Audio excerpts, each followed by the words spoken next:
Assalamualaikum warahmatullahi wabarakatuh. Selamat malam semuanya. Waalaikumsalam warahmatullahi wabarakatuh. Eh, Makan dulu ini. Baik teman-teman, selamat malam semuanya. Dengan mengucapkan syukur Alhamdulillah, mari kita sama-sama memanjatkan puji syukur kehadirat Allah karena telah melimpahkan rahmat kepada kita. Hari ini adalah hari terakhir pelatihan kita dengan Forok Basic Mata Garuda Maluku Utara dan dengan Mata Garuda Maluku Utara.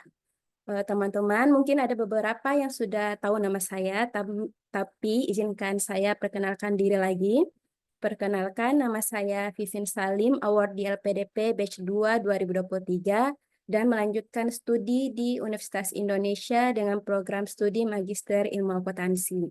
Selanjutnya, saya perkenalkan secara singkat pemateri kita di malam terakhir ini yang tidak kalah penting, yaitu Kak Asriani Siti Nur. Malam, Kak. Malam. Dengan materi itu pelatihan penalaran verbal. Kasriani ini merupakan alumni awardee Magister Linguistik di Universitas Gajah Mada. Sebelum memulai, saya infokan lagi kepada teman-teman, jangan lupa follow IG Forok Basic MG Malut dan Mata Garuda _Malut. Dan jangan lupa subscribe YouTube karena pelatihan ini bakal kita upload di YouTube kita. Dan untuk teman-teman yang mau bertanya secara langsung, bisa raise hand ya, seperti hari-hari sebelumnya. Supaya kami bisa open mic teman-teman, supaya bisa bertanya secara langsung. Mungkin itu tidak perlu berlama-lama lagi, saya persilakan kepada Kak Asriani untuk memulai pelatihan malam ini. Dipersilahkan. Ya, terima kasih. Assalamualaikum warahmatullahi wabarakatuh. Misalnya. Dan selamat malam semuanya. Ini kelihatan di situ cukup jelas lah itu share screen-nya ya. Oke, suara Ya, juga jelas. cukup jelas. Ya, jelas, Kak. Kalau sudah jelas, kita bisa mulai karena waktu itu juga terbatas, teman-teman. Jadi hari ini adalah pertama-tama saya ucapkan terima kasih banyak kepada teman-teman semua karena bersedia dan selalu setia mengikuti kegiatan Mata Garuda sampai di hari terakhir kita pelatihan TBS. Dan hari ini kita belajar tentang penalaran bahasa atau penalaran verbal. Di sini kita punya tiga materi utama yang akan kita bahas hari ini di penalaran verbal, yaitu yang pertama ada analogi, kemudian nanti kita juga akan bahas tentang antonim dan sinonim. Kayaknya tiga materi ini juga cukup familiar untuk teman-teman semua yang mungkin sudah punya persiapan sebelumnya di rumah. Jadi hari ini kita akan sama-sama belajar. Mungkin beberapa hal yang sudah pernah kami pelajari bersama akan kami bagikan di malam hari ini, dan beberapa hal lain kalau teman-teman mungkin punya saran, tanggapan, nanti kita akan persilakan di akhir sesi. Oke, mari kita mulai. Bismillahirrahmanirrahim, berdoa dulu. Semoga hari ini bisa kita pahami bersama dan bisa, insya Allah bisa terima di otak kita semua masing-masing, dan semoga bisa membantu untuk nanti pada saat tes bakat skolastik nanti. Amin. Oke, kita langsung saja ya analogi. Nah, teman-teman yang sudah familiar mungkin boleh-boleh saja, tapi yang belum pernah mendengar sama sekali, jadi analogi ini itu adalah padanan kata. Jadi analogi ini tuh bagaimana kita mencari makna atau kata-kata yang dia itu punya eh, apa namanya kemiripan dan juga mungkin sedikit persamaan atau dikategorikan dengan sesuatu yang dia serumpun.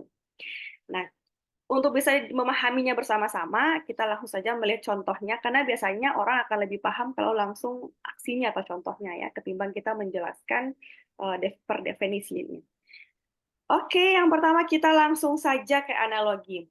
Nah, jadi analogi ini karena kita mau mencari makna yang setara atau makna yang serupa, makna yang serumpun atau dan sejenisnya, maka dia memang punya beberapa tips-tips untuk teman-teman ketahui bersama. Eh, cara-cara kita menjawab atau kita apa namanya membaca untuk analogi itu. Nah, yang pertama di sini contohnya. Di sini ada analogi untuk soal yang pertama. Teman-teman bisa lihat di sini itu ada kata keluarga dan juga ada kata ayah. Nah, karena kita mau mencari hubungan kata atau padanan hubungan kata, sebenarnya ada banyak sekali cara-cara yang teman-teman bisa pakai, tapi mungkin cara yang paling simpel yang pertama di sini adalah kita melihat eh, apa namanya kedudukan. Misalnya yang pertama di sini adalah keluarga dan ayah. Di bagian absen di sini ada bangsa negara, kelompok separatis, rakyat sipil, kerajaan raja, negara demokratis. Nah, teman-teman di sini kayaknya sudah ada yang menjawab ya. Iya, sudah ada yang jawab, Kak. Yang jawab ya, tidak perlu dijelaskan, kita langsung skip saja kayaknya. Jadi bagaimana caranya kita bisa tahu jawaban yang tepat? Karena jawaban-jawaban lain juga masih berkaitan, saling berkaitan hubungan maknanya, cuman kira-kira mana yang paling tepat? Nah, ayah adalah anggota keluarga atau orang atau yang memimpin keluarga.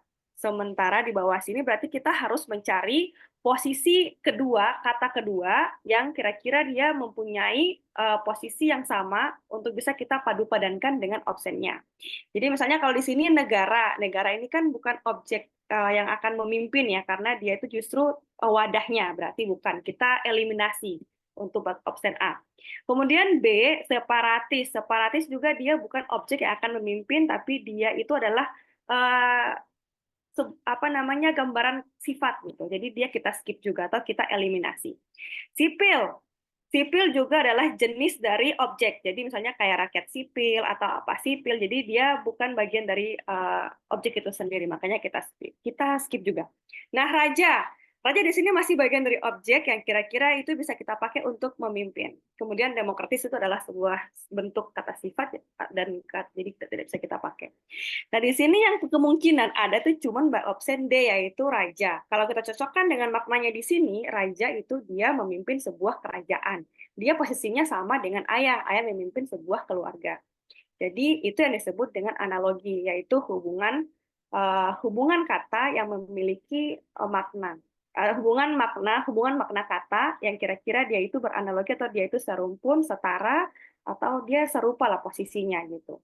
Jadi kalau di bagian soal itu ayah memimpin keluarga, berarti kita harus cari di bagian option yang kira-kira dia punya posisi yang sama, misalnya siapa memimpin apa atau apa memimpin apa gitu. Jadi biar dia itu punya makna yang dia setara atau dia sejalan gitu ya, analogi lah maksudnya. Oke, kira-kira oke. Kayaknya ini cukup gampang ya, karena ini soal nomor 1, jadi jangan dulu susah-susah teman-teman. Intinya adalah tips yang pertama, langsung tips aja nih. Tips yang pertama, jawab soal yang paling mudah terlebih dahulu menurut kalian. Jadi kalau kalian paling gampang, jawab dulu yang paling gampang, jangan sampai waktunya habis sudah nggak bisa jawab yang gampang. Oke, kita move ke soal nomor 2. Kita pindah ke soal nomor 2. Nah, ini kunci jawabannya. Jadi, ayah memimpin keluarga, pernyataan ini memiliki persamaan hubungan makna dengan raja memimpin kerajaan. Next adalah voltmeter, tegangan listrik. Kira-kira dia punya makna atau hubungan makna yang sama dengan option yang mana nih? Di sini ada odometer jarak, apertometer kecepatan air, hidrometer kedalaman air, lalu ada arah angin, anemometer, termometer, dan sebagainya. Nah, di sini teman-teman bisa lihat di sini untuk apa namanya padu padan yang pas gitu. Jadi apakah kalau posisinya di sini voltmeter di sebelah kiri, lalu tegangan listrik sebelah kanan, berarti kita perlu mencari option yang juga posisinya sama. Nah, di sini voltmeter ini adalah alat untuk mengukur listrik atau tegangan listrik. Berarti alatnya harus sebelah kiri. Nah, kalau kita lihat di sini yang sebelah kiri itu hanya ada option A, B, C, dan E. Karena option D itu justru dia berbalik ya. Berarti kita langsung eliminasi option D. Sedikit banget yang dieliminasi ya, cuma 1. Ada lagi nih pilihan-pilihan yang lain, masih ada apertometer, hidrometer, dan termometer. Nah, termometer ini tuh tidak untuk mengukur kelembapan udara ya, jadi dia kurang tepat. Ya, kalau sudah sampai di tahap ini, berarti kita perlu mencari yang paling tepat. Nah, termometer, hidrometer, apertometer, odometer nih sama-sama alat untuk mengukur, tapi ketepatannya yang kurang tepat. Nah, di sini yang paling tepat itu adalah option A, odometer, karena odometer itu untuk mengukur jarak. Sementara apertometer, hidrometer, dan termometer itu dia mengukur tapi tidak tepat dengan pilihan jawaban sebelah kanan. Oke? Nah, untuk yang pilihan yang satu ini memang cukup sulit kalau kita belum pernah mengetahuinya. Tapi ya begitulah teman-teman, kita perlu banyak mendapatkan referensi dengan belajar bersama. Tapi paling tidak, kalau misalnya nanti teman-teman menemukan soal seperti ini, yang pertama adalah kita percocokkan dulu posisinya. Jadi posisi harus sebelah kiri dan sebelah kanan tuh harus sama. Misalnya kalau di sini ada voltmeter, berarti pokoknya bunyi-bunyi meter ini harus sebelah kiri, nggak boleh sebelah kanan. Kalau sebelah kanan berarti kita langsung eliminasi aja. Sisanya berarti kita pakai cara yang kedua, yaitu kita mencari makna yang kira-kira dia tepat dengan posisi yang sebelah kiri agar dia nantinya itu dia bakalan sama dengan atau dia bakalan sejalan dengan permintaan analogi soal nomor 2 yaitu voltmeter untuk mengukur tegangan listrik. Nah, jawaban di sini yaitu adalah jawabannya A, odometer yaitu sebagai alat untuk mengukur jarak. Sementara di sisi lain voltmeter ini adalah alat untuk mengukur tegangan listrik. Jadi bisa dibilang bahwa ini itu adalah dua pernyataan atau dua kata yang dia itu beranalogi karena dia memiliki hubungan makna yang dia itu sama atau dia setara atau dia beranalogi gitu ya. Jadi kurang lebih analogi itu seperti itu teman-teman. Cukup gampang. Ada yang jawab A, ada yang jawab C, ada yang jawab oh, malam ini jawaban saya tidak meleset. Ya, karena sudah latihan sampai hari ke-6, bagaimana mau meleset lagi? Luar biasa sekali ini. Semakin sering kita latihan, semakin sedikit atau semakin minor untuk proses melesetnya. Jadi, terima kasih karena sudah tidak meleset untuk malam ini, berarti itu membuktikan bahwa Anda kayaknya hampir tiap hari hadir di pelatihan TBS untuk mata Garuda ya. Sudah sangat familiar. Oke, kita pindah ke yang masih meleset, tenang saja, kita masih punya 40 soal, santai. Nomor 3, nah kalau nomor 1 dan 2 tadi, itu titik-titiknya ada 2 kata, kalau ini cuma 1 kata, teman-teman. Beda dengan yang pertama tadi ya, ini yang pertama tadi kita harus menjawab 2 kata di sebelah kanan, kalau yang ini kita hanya perlu menjawab 1 kata untuk 1 sisi di sebelah kanan dari sisi analogi. Nah, di sini ada mata, telinga, lalu lidah, titik-titik. Nah, di sini tangan, hidung, paha, siku, dada. Kalau dilihat-lihat, semuanya organ tubuh ya. Semuanya organ tubuh nih, kira-kira yang mana nih? Aduh, saya penasaran dengan jawabannya. Kita lihat dulu. Panca indera, jawabannya ada yang jawab E, ada yang jawab B. Ya, pokoknya masing-masing dengan jawabannya ya. Ada yang jawab B, ada yang jawab E.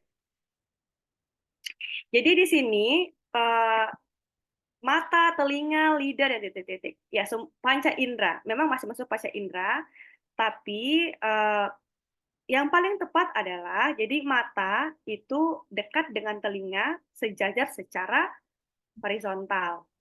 Sementara lidah itu dekat dengan hidung dan dia sejajar secara vertikal. Jadi dia punya hubungan padanan katanya atau hubungan katanya itu tuh dia setara atau dia mirip gitu. Makanya di sini mata dan telinga sama dengan atau dia beranalogi dengan lidah dan hidung. Dengan kata lain adalah mata itu dia dekat dengan telinga dan dia sejajar secara horizontal, sementara lidah dekat dengan hidung yang dia juga sejajar secara vertikal. Jadi secara analoginya dia punya hubungan kata yang dia itu beranalogi atau dia itu setara. Gitu ya. Kalau yang lain tangan juga dekat ya, tapi dekatnya tuh tidak sedekat mata dan telinga begitu. Dan kalau mau dibilang vertikal horizontal, dia agak ini ya, bukan vertikal bukan horizontal karena tangan kan di posisi kiri dari wajah, sementara lidah ada di tengah, jadi dia cukup membingungkan kalau kita menjawab bagian tubuh yang lain. Jadi yang paling masuk akal itu jawabannya adalah option B, yaitu hidung. Yang menjawab B, congrats, Anda sudah bisa dapat tes bakat skolastik pengeluaran, kayaknya sudah lulus ini kayaknya nih. Oke, kita move to soal berikut. Nah, di sini ada earphone, suara, stetoskop, titik-titik ini konsep atau bentuk soalnya masih sama dengan soal nomor 3, yaitu titik-titiknya hanya satu sisi saja di sebelah kanan analoginya. Jadi kita bisa lihat di sini ada yang sudah jawab. Ya, kebanyakan jawab A ya. Kenapa nggak jawab yang lain? Aduh, Terlalu pintar ini anak-anak. Ya, jadi earphone dan suara. Detak jantung, penyakit, karena di sini kita melihat earphone ini adalah alat yang kita pakai untuk mendengar suara, sementara stetoskop adalah alat yang dipakai untuk mendengarkan detak jantung. Jadi, posisi earphone dan suara dengan stetoskop dan detak jantung itu dia beranalogi atau dia memiliki hubungan kata yang dia itu setara. Secara makna ya. Kalau kita ganti dengan penyakit, diagnosis, telinga, dan dokter, dokter nggak mungkin karena di sini suara dengan dokter tuh posisinya tidak sama ya. Dokter itu adalah objek orang, sementara suara itu adalah objek yang dimiliki oleh orang, jadi berbeda. Sementara telinga juga demikian, kemudian diagnosis yang juga bukan bagian dari objek, dan kemudian penyakit. Jadi di sini kurang pas, yang paling tepat memang detak jantung. Apalagi fungsinya sudah sesuai, yaitu stetoskop memiliki fungsi untuk mendengarkan detak jantung. Yang menjawab A, emang kalian sudah mengikuti dari awal sampai akhir, sudah saya katakan berkali-kali ya. Earphone untuk mendengarkan suara, sementara stetoskop untuk mendengarkan detak jantung. Kayaknya ini satu kali belajar untuk tes semua ya. Oke, sekarang kita pindah ke soal berikut. Di sini ada tarik, titik-titik, beranalogi dengan cuci dan kotor. Ada yang sudah jawab ya, ini kayak tidak sampai detik ini jawabnya. Jauh, dekat, lempar, terbang, menghindar. Kalau menghindar kayaknya terlalu jauh ya. Jawabannya, oke, lempar, jauh, dekat, terbang, menghindar. Kita melihat dulu hubungan kata yang sudah terjawab di sini. Di sini yang sudah terjawab adalah, karena di sini yang sudah terjawab itu adalah kata cuci dan kotor, jadi kita perlu mencari jawaban atau peranan sebelah sini yang belum ada. Nah, di sini yang belum ada, kalau cuci dan kotor, sebenarnya ini berhubungan dengan sebab akibat. Tapi teman-teman bisa menggunakan makna-makna yang lain. Misalnya, sesuatu yang kotor, maka kita perlu atau harus dicuci supaya bersih. Nah, kalau begitu kira-kira kita butuh apa di sini supaya bisa ditarik? Apakah lempar, jauh, dekat, terbang, atau menghindar? Nah, kalau berdasarkan dengan pilihan yang ada di sini,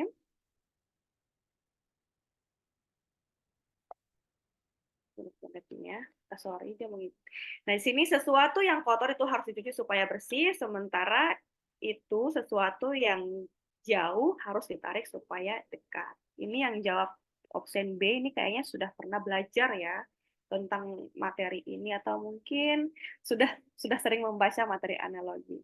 Saya senang sekali dengan orang-orang yang sudah bersiap atau menyiapkan diri sebelum kita belajar bersama. Jadi sesuatu yang jauh kita butuh tarik, atau kita harus tarik supaya dia dekat, dan sesuatu yang kotor harus cuci supaya bersih. Sehingga hubungan kata antara jauh dengan tarik dan kotor dengan cuci itu dia saling beranalogi, atau dia memiliki hubungan padanan kata yang dia itu setara, atau dia memiliki makna yang dia serumpun atau setara. Sehingga disebut dengan kata atau frasa yang dia beranalogi. Oke. Ini banyak yang jawab benar. Terima kasih karena sudah menjawab benar. Sekarang kita pindah ke soal berikut. Kita pindah ke soal berikut, yaitu nomor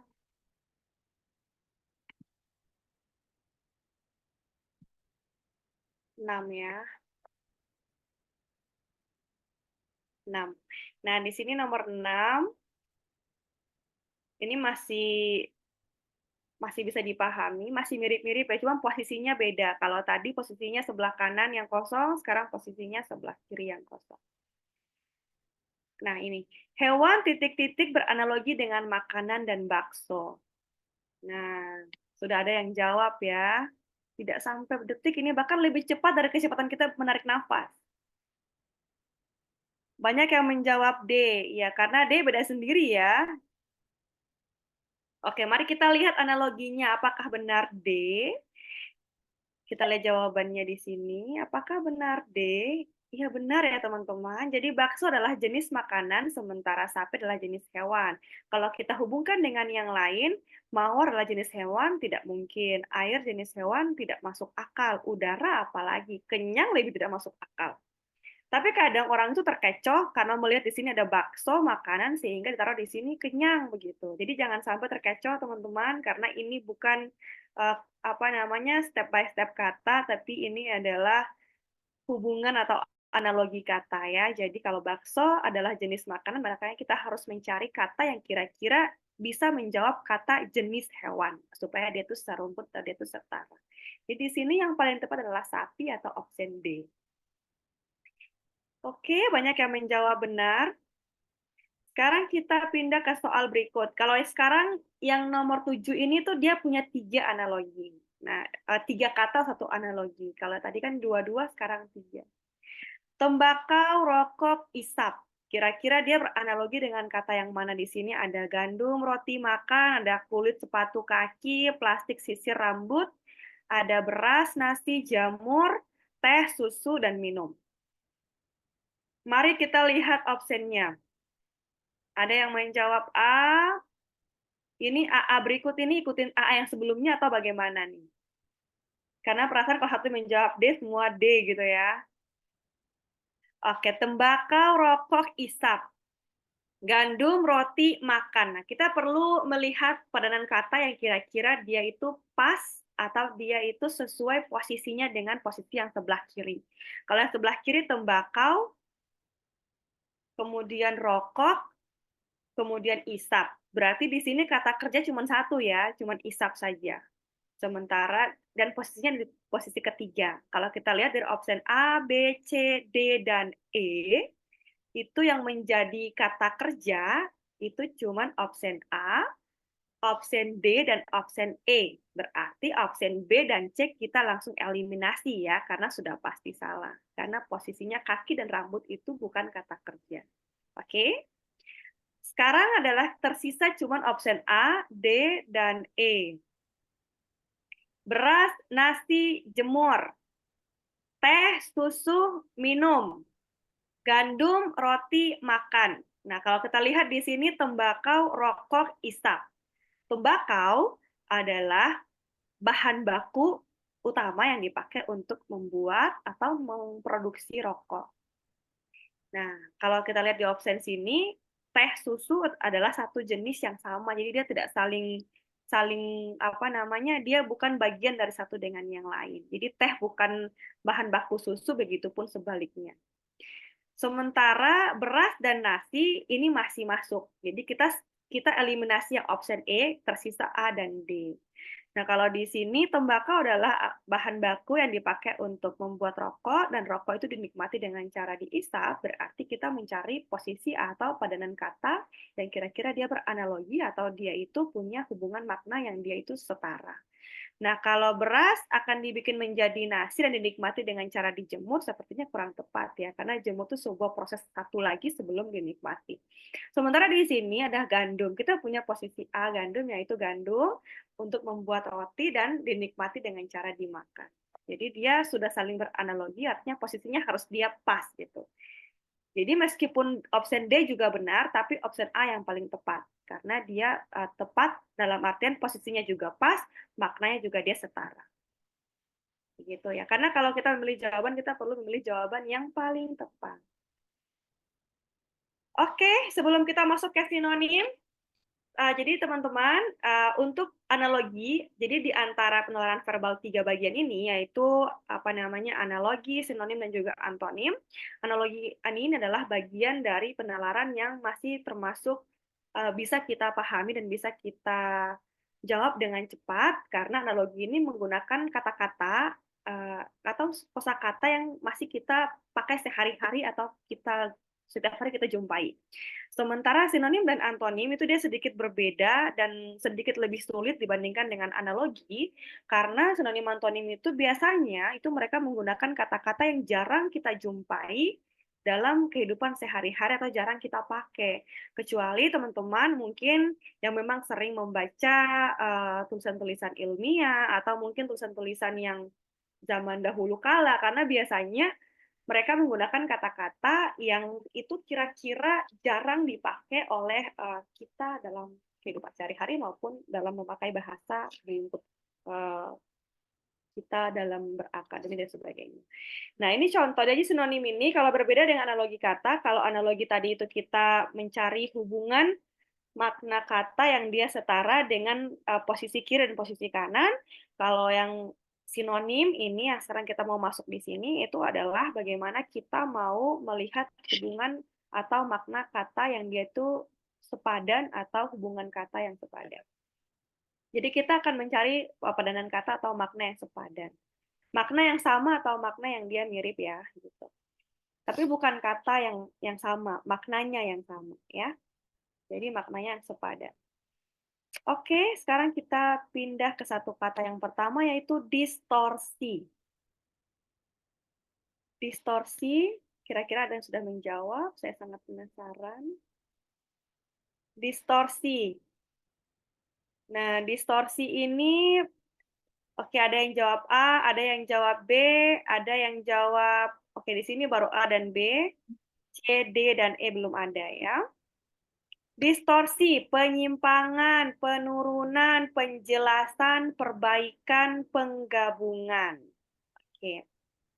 Karena berhubung distorsi ini kata yang mungkin kita jarang jumpai, berarti kita perlu menggunakan berbagai macam cara untuk kita bisa mendapatkan jawaban yang tepat.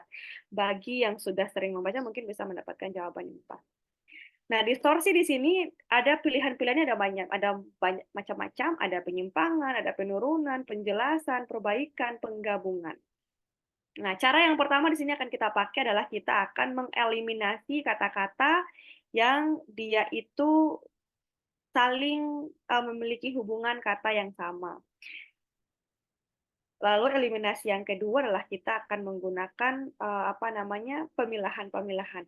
Nah, yang pertama yang saya maksudkan dengan mengeliminasi kata yang memiliki makna yang sama agar mempermudah kita untuk mendapatkan jawaban yang tepat. Jadi, kan tidak mungkin ya satu soal itu punya dua jawaban. Jadi, kalau semisal ada option yang memiliki makna yang serupa atau mirip, sudah pasti bukan jawabannya. Gitu ya. Jadi, kita langsung eliminasi aja. Oke, di sini ada penyimpangan, ada penurunan, ada penjelasan, ada perbaikan, ada penggabungan.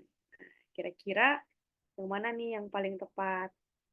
Di sini banyak yang sudah menjawab A dan B. Kita lihat dulu. Oh, ada yang jawab D. Masya Allah, tabarakallah. Berbeda sendiri ya. Pertama A, tidak sampai detik dia langsung mengganti, di luar biasa. Oke, mari kita lihat jawabannya bersama. Supaya setelah itu saya akan jelaskan kenapanya. Nah, di sini jawabannya adalah A, penyimpangan. Distorsi memiliki arti pemutarbalikan suatu fakta, aturan, dan sebagainya. Sehingga dia memiliki makna penyimpangan. Nah, itu kalau teman-teman sudah tahu artinya. Tapi kalau teman-teman belum tahu artinya dari distorsi, ini tips yang pertama adalah begini. Distorsi ini jadi distorsi, coba dibaca lagi. Distorsi, distorsi. Kata-kata dalam bahasa Indonesia yang diawali dengan kata dis, itu kebanyakan adalah kata-kata yang dia itu merupakan kata serapan dari bahasa Inggris. Dan kata-kata dis itu berarti dia masuk kategori kata negatif. Jadi tidak mungkin dia memiliki arti positif. Itu tips yang pertama. Jadi kalau teman-teman menemukan di sinonim atau antonim kata yang ada kata dis, entah itu distorsi atau dis-dis lainnya, berarti silahkan pilih option yang kira-kira dia itu bermakna negatif. Maksudnya kata negatif ya, jadi bukan bukan sikap negatif dan sebagainya, tapi kata itu tuh memiliki penggunaan kata negatif statement gitu. Jadi di sini kalau kita lihat penggabungan, perbaikan ini terlalu lembut ya, tidak mungkin memiliki kata negatif. Penjelasan apalagi, penurunan apalagi. Jadi di sini yang paling tepat, tanpa kita tahu distorsi artinya apa, kita bisa menebak bahwa jawabannya itu adalah penyimpangan. Gitu ya. Teman-teman mungkin sering mendengar penggunaan kata dis dalam bahasa Inggris seperti disagree, disappoint, atau dis lainnya. Nah, itu merupakan negative word dari dalam bahasa Inggris. Jadi kalau agree artinya setuju, disagree tidak setuju. atau disappointed dan sebagainya. Jadi kata-kata yang mengawal dengan kata dis itu memiliki itu termasuk kategori negative word dalam bahasa Inggris yang kalau kita serap dalam bahasa Indonesia juga dia masih membawa sifat-sifat itu ke bahasa Indonesia. Sehingga dia masih sama. Jadi makanya jawabannya adalah penyimpangan. Kalau ini tips kalau teman-teman belum tahu arti distorsi. Tapi kalau sudah tahu distorsinya berarti langsung saja kan? Langsung menjawab penyimpangan. Karena penyimpangan itu punya arti, selain memiliki arti penyimpangan, dia juga bisa diartikan sebagai pemutarbalikan suatu fakta, suatu aturan, dan sebagainya. Jadi dia masih memiliki makna yang serumpun. Oke, kurang lebih seperti itu tips yang pertama. Tenang, masih ada banyak tips lainnya. Ini baru yang pertama untuk sinonim ya. Jadi kita menggunakan kata serapan atau kita pinjam orang lain bahasa dan kita akan gunakan dalam bahasa Indonesia atau kita istilahkan dengan bahasa serapan. Next, kita move ke sinonim untuk soal nomor 2. Emang agak-agak ini ya. Mistifikasi. Nah, di sini mistifikasi. Coba kita baca lagi, mistifikasi, mistifikasi, mistifikasi. Semakin sering kita mengucapkan atau kita pronouncing the word, maka kita akan semakin mudah untuk menemukan jawaban. Mistifikasi. Pengeboran, perlubangan, pengampunan, pengecohan, lalu perlambangan. Di sini, tadi yang pertama saya katakan bahwa kalau misalnya kita melihat ada dua kata yang kira-kira dia punya makna yang serupa atau mirip-mirip, berarti kita langsung eliminasi karena sudah pasti bukan jawabannya. Di sini ada yang jawab E, oke. Ada yang jawab A, ada yang jawab D, ada yang jawab apa lagi nih? Ya macam-macam ya. Oke, kita menggunakan tips yang pertama dulu, yaitu kita mengeliminasi untuk pilihan jawaban yang memiliki makna yang sama. Di sini pengeboran dan perlubangan itu dua kata yang dia itu punya sifat yang sama. Kalau kita melakukan pengeboran berarti sama dengan kita melakukan perlubangan ya. Dalam konteks orang bekerja itu mengebor dan melubang itu mirip-mirip. Nah, jadi kalau mirip-mirip seperti itu kita langsung eliminasi aja karena sudah pasti bukan jawabannya. Ya.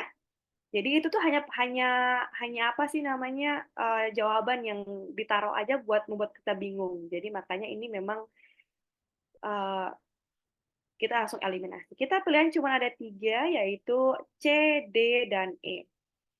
Pengampunan, pengecohan, perlambangan. Nah, mistifikasi ini cara yang kedua yaitu yang tadi sama dengan yang soal yang pertama. Mistifikasi ini juga masih bagian dari kata serapan.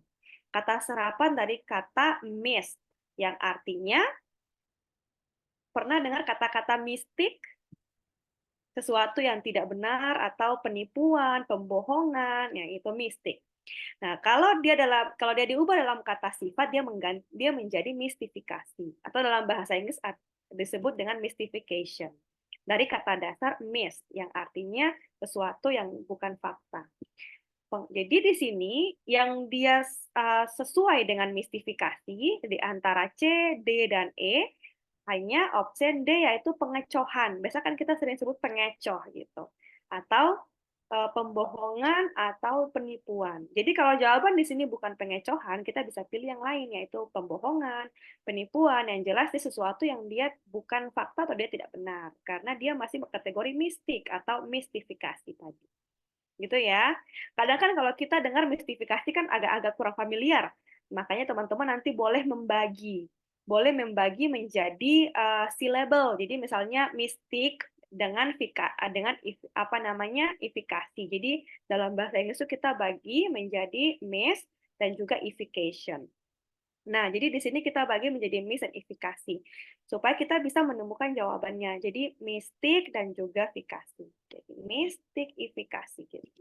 Supaya kita bisa menemukan jawaban. Oh, berarti mistik kan kita sering ucapkan, kita sering dengar, tapi kalau mistifikasi mungkin jarang kita pakai.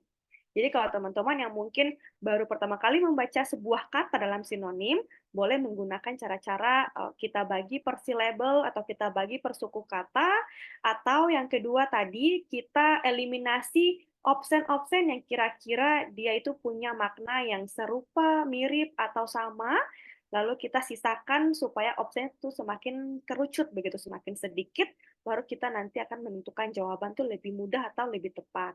Gitu. Oke, sekarang kita pindah ke soal nomor 2. Nomor 2 udah ya, 2 terus perasaan. Ugahari, aduh kata apa ya ini Ugahari ya? Kayak jarang-jarang kita dengar nama hari atau nama apa ini. Ugahari. Di sini ada sederhana, sempurna, kompleks, rumit, besar. Nah, mari kita gunakan cara-cara yang tadi. Kalau semisal cara yang tadi kita pakai belum dapat jawabannya, saya tambah lagi satu cara yang baru. Tapi kalau sudah dapat, berarti kita sampai di situ. Oke, kita lihat dulu jawabannya di sini. Ada yang jawab A, ada yang jawab oh A juga tapi A kecil. Ada yang jawab C. Ada yang C kecil juga, iya. Pokoknya C mau kecil kamu besar sama saja ya. Yang penting C. Ada yang jawab A, ada yang jawab C. Sejauh ini pilihannya baru 2 ya, baru A dan C. Sederhana, sempurna, kompleks, rumit, besar. Oke. Di sini mari kita apa namanya mengelompokkan dulu kata-kata yang kira-kira dia itu masuk kategori kata yang serumpun maknanya atau dia masih berkaitan maknanya karena sudah pasti itu bukan jawaban ya. Oke, karena tidak mungkin jawaban itu ada 2 dalam satu soal ya. Oke, ada sederhana karena jawaban sini yang teman-teman pilih sederhana dan juga kompleks, berarti kita sisipkan dulu. Kita lihat yang tidak dipilih ya. Biasanya yang tidak dipilih ini jawabannya. Oh, ada sudah jawab D. Berarti saya cuma punya pilihan C, cuma punya pilihan B dan E ya. Sederhana, sempurna, kompleks, rumit, dan besar. Teman-teman, jadi di sini kita melihat option ada option besar, ada option rumit, ada option sederhana, ada option sempurna, ada option kompleks. Nah, satu hal, jadi yang pertama adalah di sini kata kita awal dengan kata kompleks, karena tadi banyak yang jawab C, kita awal dengan kata kompleks. Jadi kompleks sesuatu yang lengkap, yang sempurna, yang sudah yang apa namanya istilahnya kayak tidak ada lagi sisipannya, jadi berarti option B dan option C itu dia punya makna yang masih sejalan atau masih serumpun. Artinya kalau kita pakai kompleks, kita masih boleh pakai kata sempurna gitu. Jadi sempurna dengan kompleks ini dua kata yang dia masih punya makna yang serumpun gitu. Meskipun tidak sama, tapi dia serupa. Jadi kita langsung skip aja karena tidak mungkin jawabannya itu ya teman-teman. Lalu kita pindah ke rumit, besar, dan sederhana. Di sini ada rumit, besar, dan sederhana. Rumit, besar, dan sederhana. Kalau kita baca-baca lagi, rumit, besar, dan sederhana, ini di antara tiga ini ada yang paling berbeda. Rumit, besar, dan sederhana. Sudah menemukan jawabannya? Mari kita lihat dulu di pilihan komentar ya. Besar juga mirip sama dengan kompleks, Kak. Oke, berarti kita pindahkan besar, kita masukkan ke kompleks saja. Karena memang masuk akal besar ini sesuatu yang dia kan lebih banyak ya. Jadi berarti kan dia lebih kompleks, dia lebih sempurna gitu. Jadi dia masih punya makna yang dia itu serumpun. Jadi besar, sempurna, kompleks dalam satu kata. Kita move to, berarti tinggal sederhana dan juga rumit. Sesuatu yang rumit itu sesuatu yang memang semakin sempurna, semakin kompleks itu dia semakin rumit. Jadi tidak mungkin sesuatu yang sederhana. Makanya di sini itu sebenarnya yang paling berbeda itu sederhana. Tanpa harus kita pilih sesuatu pun teman-teman sudah bisa melihat di sini yang paling berbeda sekali maknanya yang tidak berhubungan dengan yang lainnya itu sederhana. Jadi sederhana itu kata yang dia punya makna paling berbeda. Kita lihat di sini jawaban sederhana. Jadi, ugahari itu sebenarnya memiliki arti bersahaja, biasa, sederhana. Tapi kalau teman-teman belum pernah mendengar kata ugahari, teman-teman boleh pakai cara-cara yang tadi, yaitu melihat apakah ini merupakan kata serapan, lalu yang kedua kita pilih per silabel, apakah kita menemukan jawaban, kira-kira antara uga dan hari kita menemukan jawaban di sini. Kalau tidak menemukan jawaban lagi, kita mencari dengan cara yang lain, yaitu kita melihat atau kita mengeliminasi option-option yang punya makna yang serupa. Kalau masih belum dapat jawaban lagi, kita cari option yang punya makna paling berbeda sendiri. Nah, karena yang paling berbeda sendiri sudah pasti jawabannya. Karena tidak mungkin option itu punya jawaban yang sama atau punya dua option gitu. Makanya sudah pasti kita pilih option yang punya makna paling berbeda dengan option-option yang lain gitu. Jadi sederhana, itu adalah kata yang memiliki makna yang paling berbeda kalau kita kaitkan dengan kata sempurna, kompleks, rumit, dan juga besar. Paham ya sampai sini? Kita pindah dulu. Kalau belum paham, tenang, kita masih pindah ke soal berikut. Di sini ada agitasi. Ya, setelah uga hari sekarang agitasi ya. Sesuatu sekali nih soal malam ini. Ini definisi penalaran. Jadi sekarang kita pindah ke kata agitasi. Nah, agitasi ini dia punya tips satu lagi. Oke, ada yang jawab C besar, C kecil. Ya, sama aja ya. Mau besar, mau kecil sama saja. Ada yang jawab B. Oke. Ada yang jawab apa lagi nih? E. Oke. Ada yang jawab A, B. Oh, kayaknya semua option ada ya. Ada yang jawab B atau C. Mohon maaf ya, yang jawab B atau C tidak boleh seperti itu. Anda harus konsisten. Tidak boleh, tidak boleh menjawab dua ya nanti ya, harus salah satu. Di sini ada serangan, penolakan, kesiapan, pertempuran, provokasi. Nah, sebenarnya jawabannya itu ada cara-caranya. Jadi di sini keserangan, penolakan, kesiapan, pertempuran. Um, yang paling mirip-mirip di sini ada yang mirip-mirip, tapi saya jelaskan dulu yang jawabannya. Jadi di sini provokasi itu jawabannya E. Jawabannya E itu provokasi karena agitasi memiliki persamaan kata dengan hasutan, provokasi maupun acuman. Tapi kalau teman-teman belum pernah sama sekali mendengar kata agitasi, itu teman-teman boleh menggunakan kata apa namanya cara yang keempat, yaitu kalau dalam istilah linguistik itu kita dengar dengan istilah cognate vocabulary atau kata-kata dengan bunyi yang serumpun. Kalau tadi makna yang setara, sekarang kita bunyi yang serumpun. Jadi kata agitasi, kalau kita sebut agitasi, agitasi, agitasi, itu yang bunyinya serumpun, itu dengan kata-kata yang lain itu cuma option A saja.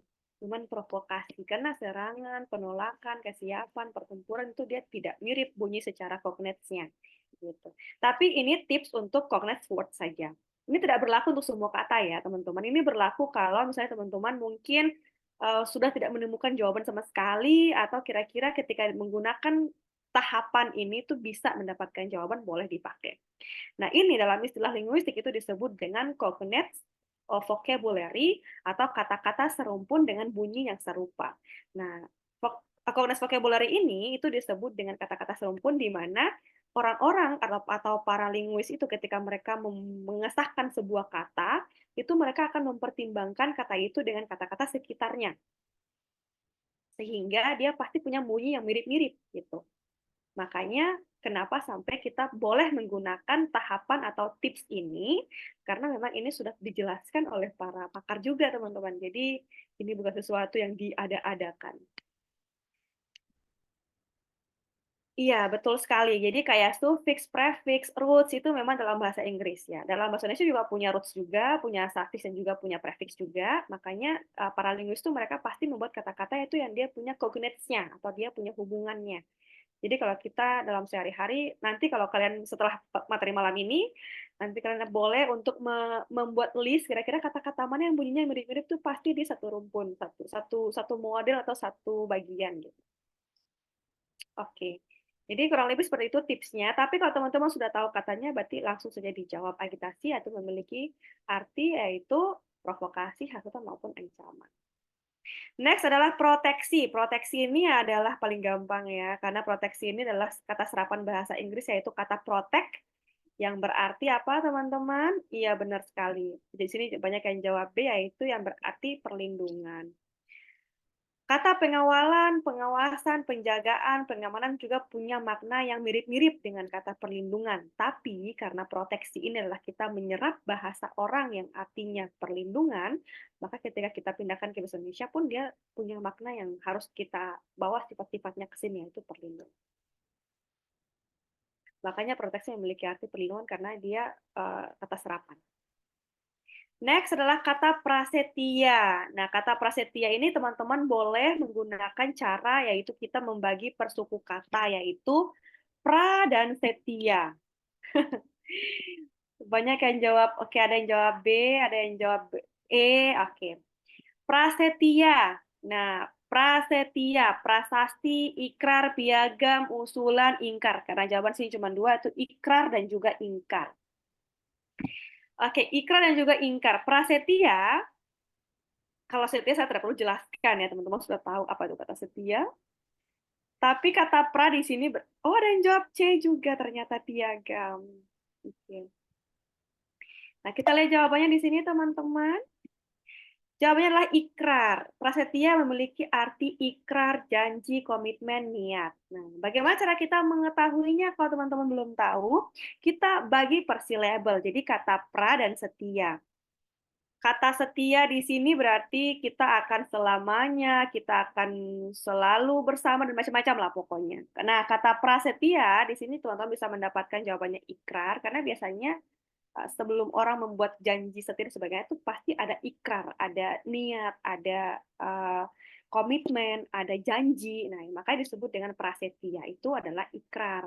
Karena sebelum kita membuat atau melangsungkan sebuah proses setia itu pasti kita butuh yang namanya sebuah komitmen, sebuah janji atau sebuah niat atau ikrar gitu. Makanya bisa dibagi berdasarkan dengan pemilahan kata atau suku kata. Ini berlaku untuk kata-kata lain kalau teman-teman menemukan salah satu kata yang dipahami di tengah-tengah situ, gitu ya. Oke, sekarang kita pindah ke dam. Dam dalam bahasa Indonesia. Nah, di sini ada denda, ada pajak, gaji, laba, dan juga kesalahan. Denda, pajak, gaji, laba, kesalahan. Oke, mari kita baca lagi. Denda, pajak, gaji, laba, kesalahan. Nah, di sini kita masih menggunakan cara, oke, saya lihat dulu jawabannya sebelum memberikan tipsnya ya, teman-teman. A, oke, banyak yang menjawab A. A besar, A kecil ya. Ada yang menjawab E, ada yang menjawab C. Dari bahasa Arab kah artinya denda? Iya, Ikhwanusah. Ada dari siapa nih? Mahdial. Oke, Mahdial. Mahdial bilang dari bahasa Arab artinya denda. Beruntung banget kalau Mahdial langsung tahu ini kata serapan. Tapi kalau teman-teman yang lain yang belum tahu kenapa sampai dam artinya denda, udah nggak usah jawab sudah ada jawabannya di sini ya. Sudah ada jawabannya denda karena itu bahasa serapan. Ya, jadi denda. Kenapa jawabannya denda? Kalau tadi kata Mahdial ini adalah kata serapan. Memang betul ini kata serapan. Jadi ini denda. Tapi kalau teman-teman memang belum pernah mendengar kata serapan ini, kita bisa menggunakan ciri-ciri atau cara-cara yang lain, yaitu dam. Kita bisa menggunakan dengan istilah coconut study atau hubungan bunyi. Jadi kalau kita menyebut dam, dam, dam, dam, dam, kira-kira dia paling pas dengan kata yang mana? Apakah denda, pajak, gaji, laba, kesalahan? Jadi yang paling mirip bunyinya dengan bunyi dam itu cuma bunyi denda. Karena kalau bunyi pajak terlalu jauh dari bunyi dam. Bunyi gaji apalagi? Apalagi gaji belum ada lagi. Lebih jauh lagi ya. Belum laba, belum kesalahan, itu lebih jauh bunyinya. Jadi kalau teman-teman sudah suntuk tidak menemukan jawaban, boleh menggunakan cara cognate word atau kita menggunakan cara-cara menemukan bunyi yang serumpun ya. Tapi ini tidak semua ya. Maksudnya kalau misalnya sudah stuck begitu ya. Jadi di sini dam itu memiliki kesamaan bunyi dengan denda untuk tips yang lain. Tapi sejujurnya memang dam memiliki arti yaitu denda atau kafarat dengan menyembelih hewan kurban. Jadi pokoknya itu adalah kata serapan. Tapi kalau kita nggak tahu, kita bisa menggunakan tips-tips yang tadi ya, eliminasi lah, pokoknya serapan, kita pemilahan eliminasi obscene atau bahkan kita mendengar bunyi yang sama. Jadi kalau jawab soal, jangan ragu-ragu untuk baca. Nggak apa-apa baca, dam, dam, dam, dam, dam. Lama-lama dapat jawaban. Ya. Oke. Next kita pindah ke soal nomor 4. Waruga. Di sini ada penduduk, ada raga, ada alat pertanian, ada jiwa, ada kebiasaan. Oke. Ada yang sudah jawab? Saya penasaran sekali. Ada yang jawab C, alat pertanian. Wow. Ada yang jawab D. Ada yang jawab E, ada yang jawab B, ada yang jawab A. Semua pilihan sudah dipilih di sini ya. Dari A sampai E. Sesuatu sekali malam ini untuk Waruga. Jadi Waruga. Coba dibaca 2 kali teman-teman. Waruga, Waruga, Waruga, Waruga. Kira-kira yang paling mirip dengan kata yang mana? Waruga, waruga, yang paling mirip optionnya ya, bukan mirip-mirip maknanya ya, karena kita mau menggunakan tahapan cognates vocabulary. Oke, waruga, penduduk, waruga, raga, waruga, alat pertanian, waruga, jiwa, waruga, kebiasaan. Kayaknya yang paling mirip waruga, raga deh. Coba kita lihat di sini. Sebenarnya memang waruga tuh artinya raga, teman-teman. Jadi waruga tuh memiliki arti badan, tubuh, raga, sosok tubuh. Tapi kalau teman-teman yang belum pernah mendengar sama sekali kata waruga, teman-teman boleh pakai cara-cara yang itu, yaitu kita menyebutkannya waruga, waruga, waruga, waruga, baru kita mendapatkan jawaban yang pas. Tapi kalau teman-teman sudah sering mendengar atau membaca kata itu, bisa langsung saja. Nah, tips yang kedua adalah biasanya dalam pilihan jawaban sinonim itu biasanya mereka akan menaruh jawaban yang dia itu saling berantonim gitu. Jadi biasanya tuh kayak ada jiwa dan raga. Jadi jawaban tuh salah satu itu. Kalau bukan jiwa ya raga gitu. Biasanya kayak gitu. Jadi biasanya tuh dalam sinonim itu tuh pasti jawabannya itu tuh dia ada yang berantonim atau dia berlawanan supaya itu mempersingkat waktu kita untuk memilih jawaban atau mengerucut pilihan jawaban. Jadi semakin sedikit pilihan kita untuk menjawab. Kalau di sini ada 5 pilihan, kalau kita menggunakan cara eliminasi dengan mengantonimkan kata atau pilihan jawaban, itu semakin sedikit kita menemukan atau kita mengerucutkan jawaban.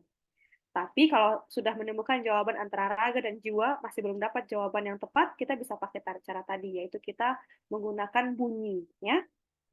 Tapi jangan semua pilihan kita pakai bunyi ya, karena ini bunyinya nih macam-macam di sini. Ya. Oke, next. Sudah paham ini yang sinonim? Oke, tadi yang sinonim ya, sudah selesai untuk yang sinonim. Sekarang kita mau pindah ke antonim. Tapi sebelum kita masuk ke antonim, nah, iya dari bahasa Sunda, iya boleh, boleh iya dari bahasa Sunda, dari bahasa Majapahit Kak, dari bahasa Ghana, iya pokoknya bagi yang tahu atau bagi yang menemukan serapannya, alhamdulillah. Tapi kalau yang tidak menemukan serapannya atau belum pernah mendengar sama sekali, apalagi yang tidak tahu ini bahasa Ghana, ini ditemukan ke bahasa Indonesia, nah kita bisa menggunakan tips-tips yang tadi. Kita bisa mengeliminasi pilihan jawaban, atau kita bisa menggunakan apa namanya antonimkan pilihan jawaban supaya semakin kerucut pilihannya, atau kita pakai cara yang ketiga yang paling terakhir sekali itu yaitu kita menggunakan cara membunyikannya supaya yang paling mirip yang mana. Karena biasanya bunyi-bunyi kata itu dia serumpun. Gitu. Oke, sekarang kita pindah ke antonim. Teman-teman, kalau tadi sinonim itu yang dia punya padanan makna, kalau antonim itu kebalikannya. Jadi antonim itu adalah kebalikan dari sinonim. Jadi antonim itu adalah kata yang dia justru berlawanan. Dia bukan padanan katanya, jadi dia berlawanan, teman-teman, ya. Pokoknya dia punya berlawanan makna. Oke, kalau sudah pintar tadi banyak yang jawab benar sekali di sinonim, sepertinya antonim saya tidak ragu lagi. Saya tidak perlu dijelaskan, sudah cukup cukup pintar ini, cukup mahir ya. Oke, kita langsung saja ke nomor 1, rigid. Ini bukan nama orang teman-teman. Ini rigid ini sebuah kata ya, jangan sampai rigid kayak saya tetangga. Mohon maaf ya, ini tidak sama. Ada yang langsung jawab A, iya langsung E. Oke, tetangga sudah iya, memang benar ya teman-teman. Ada yang E, ada yang A. Oke, sekarang kita memilih dan memilah Kata rigid di sini ada kata kaku, keras, bisa ditawar, negosiasi, fleksibel. Antonim ya. Karena ini antonim, oke mari kita lihat di sini. Rigid, kaku, keras, bisa ditawar, negosiasi. Nah, teman-teman di sini kita masih menggunakan cara-cara yang sama dengan antonim. Yaitu yang pertama, kalau teman-teman belum pernah mendengar sama sekali kata rigid, karena ada yang sejawab di sini, ada yang jawab E, A, I, A sampai B sama, C dan D sama. Yang beda E. Oke, ada yang jawab E, ada yang jawab D. Ada yang menurut beberapa yang jawab katanya A dan B sama. Kaku dan keras. Ya, kaku dan keras tuh punya punya makna yang serumpun ya. Meskipun tidak sama, tapi dia satu rumpun atau satu kelompok makna. Jadi sesuatu yang kaku itu mirip-mirip dengan sesuatu yang keras. Jadi dia masih serumpun maknanya. Kalau bisa ditawar itu juga serumpun dengan negosiasi. Ya, ada yang bilang di sini Kak, C itu mirip-mirip dengan D. Ya, jadi bisa ditawar, itu kata lainnya kita bernegosiasi. Di sini yang paling berbeda itu fleksibel ya. Coba kita lihat ya. Apakah benar? Kalau salah berarti tipsnya salah, kita ganti. Oh, ternyata benar teman-teman, sudah khawatir saya. Ini saya sudah bagi-bagi tips duluan. Kalau sampai salah gawat ini. Fleksibel. Jadi rigid itu memiliki arti sesuatu yang kaku, keras, sukar, berat. Sehingga kita bisa memilih sesuatu yang fleksibel yang bisa diartikan dengan dia mudah lentur, mudah dibengkokkan, atau dia tidak kaku dan tidak keras. Jadi benar ya teman-teman, kalau kalian langsung tahu rigid artinya fleksibel itu paling tepat, paling bagus. Tapi kalau teman-teman belum pernah dengar kata rigid sama sekali, bisa pakai cara-cara yang tadi nih. Dan di kolom komentar kakak siapa nih tadi bilang ya, kalau antonim agak sulit, iya. Kalau tidak sulit akan tidak dijadikan sebagai salah satu syarat untuk kita bisa lulus LPDP, teman-teman. Jadi di sini rigid beton, keras, ya. C dan D juga punya makna. Di sini kata Kavaldi A dan B sama. Oke. Kata Kaat juga katanya C dan D sama. Randy juga bilang demikian. Ada yang ketawa aja. Kata Nadia ada sulit, ya sulit memang. Karena kita terlalu sering menggunakan bahasa yang populer, jadi kita sudah bingung dengan KBBI. Iya, betul sekali. Kalau fleksibel bisa dinego. Ya, jadi di sini yang paling berbeda itu adalah fleksibel atau kaku dan keras mirip, bisa ditawar dan negosiasi fleksibel. Tapi memang rigid memang artinya fleksibel. Cuman kita bisa menggunakan cara-cara untuk menemukan jawaban bagi kita-kita yang mungkin tidak pernah menggunakan kata rigid. Saya juga kayaknya tidak pernah menggunakan kata rigid. Jarang sekali kita menemukan kata-kata dalam bacaan untuk menggunakan kata rigid, atau apalagi berkomunikasi dalam kehidupan sehari-hari. Kayaknya rigid itu sesuatu yang mungkin tidak akan saya pilih dalam berbahasa ya teman-teman. Karena susah. Oke, sinkron. Ini kalau tadi rigid agak susah, kita pindah ke sinkron biar jangan stres, teman-teman. Saya takut abis ini kita gila semua. Sinkron. Kata sinkron ini, wih langsung ada yang jawab ya, banyak banget jawabannya. Langsung 20 jawaban. Em, iya, iya, karena semua di sini menjawab C, ya memang benar jawabannya C. Ini sumbang ya. Karena bisa dilihat di sini kita pakai cara eliminasi, teman-teman. Jadi serasi, selaras, sesuai, harmonis itu adalah kata-kata yang dia punya makna itu dia serumpun, dia cognates. Jadi dia satu satu kelompok, dia dia memang sama gitu, dia mirip. Tapi sumbang itu dia berbeda sendiri. Makanya kalau teman-teman yang mungkin belum pernah dengar kata sinkron, itu bisa menggunakan kata itu. Tapi biasanya sinkron ini lumayan mudah kita temukan dalam kehidupan sehari-hari ya. Teman-teman pasti sering mendengar kata sinkron-sinkron. Apalagi anak-anak organisasi yang sering orasi itu kata sinkron itu sering banget dipakai. Sinkronisasi lah apa macam-macam gitu ya. Jadi ini cukup familiar dengan kita semua. Tapi itu tipsnya ya, itu kita bisa mengeliminasi kata-kata yang dia punya makna yang sama, atau teman-teman boleh cari kata yang maknanya paling berbeda. Karena di sini tuh yang paling berbeda itu kata sumbang. Kalau kata serasi, selaras, sesuai, harmonis itu punya kata yang mirip, sementara sumbang tuh dia berbeda sendiri. Jadi kita bisa menemukan jawaban di situ. A, B, D mirip, ya. ya memang mirip teman-teman karena sinkron itu punya arti yang seperti itu. Next kita move to antipati.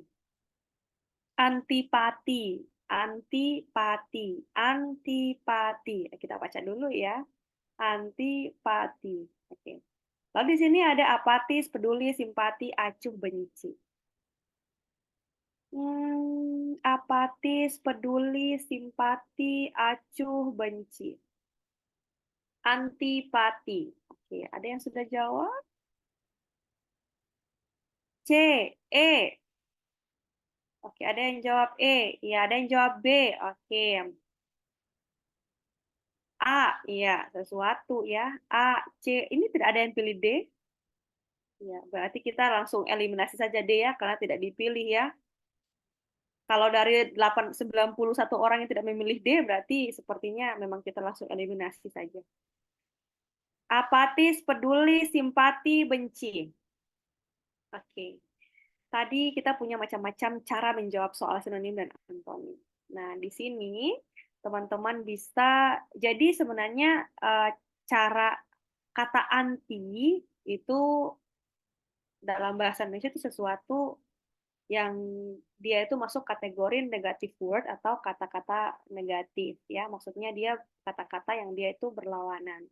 Jadi misalnya kayak anti apa, tapi bukan anti tetangga ya. Mohon maaf ya, ini bukan anti nama orang, ini antipati ya. Jadi seperti ini teman-teman. Apatis, peduli, simpati, acuh, benci. Ya, di sini memang benar jawabannya itu adalah C, yaitu simpati, karena antipati itu artinya penolakan atau perasaan tidak suka, sementara simpati artinya rasa kasih atau rasa suka. Nah, tapi teman-teman itu di sini boleh menggunakan banyak cara kok. Jadi misalnya kayak tadi tuh kita kalau di sinonim, kalau kalau di antonim selain dia bunyinya sama, antipati dan sama simpati, kalau di antonim itu biasanya kata simpati itu kata yang memiliki makna positif. Sementara kata yang diawali dengan kata anti itu memiliki makna yang negatif. Sehingga kalau dia sambungan antara antipati dan simpati, berarti itu dia adalah kata antonim gitu.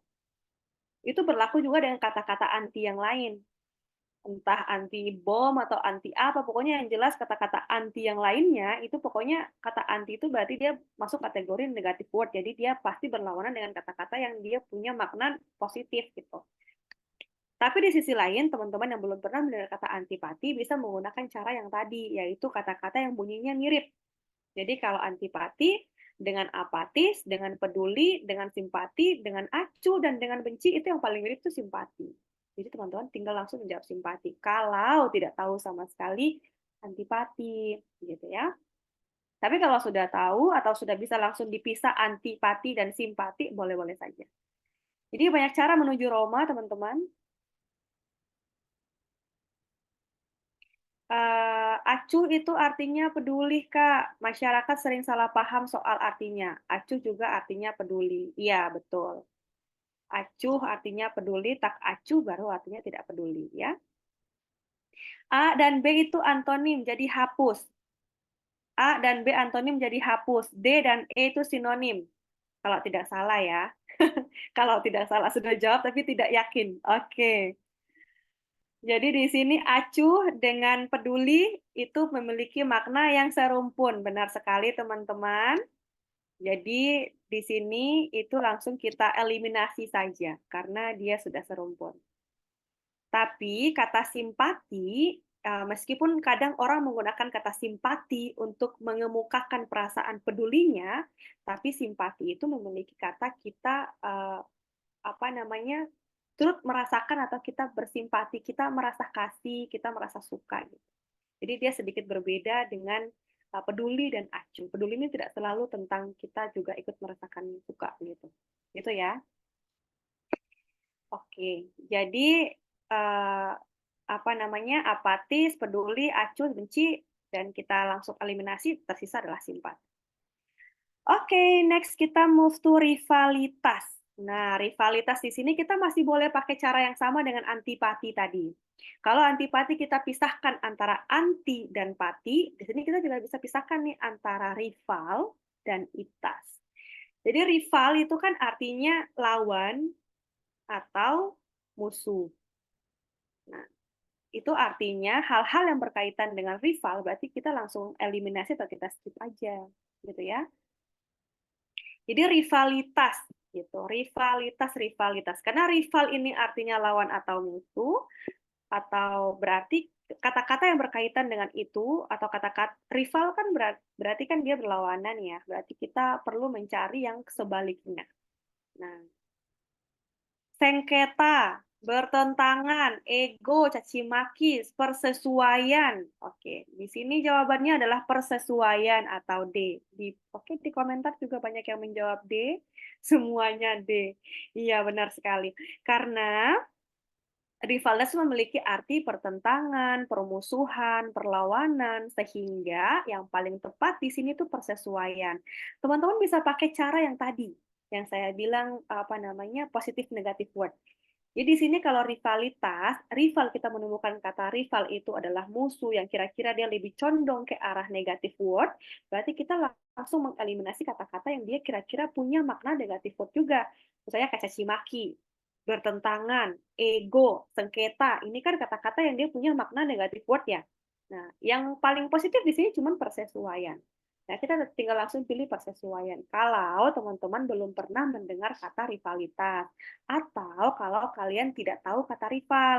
Nah, tapi kalau teman-teman sudah sering mendengar kata rival, itu lebih bagus lagi, ya. Jadi kita langsung tahu nih, oh berarti rival itu artinya ini. Jadi kita bisa menemukan jawaban yang paling tepat persesuaian.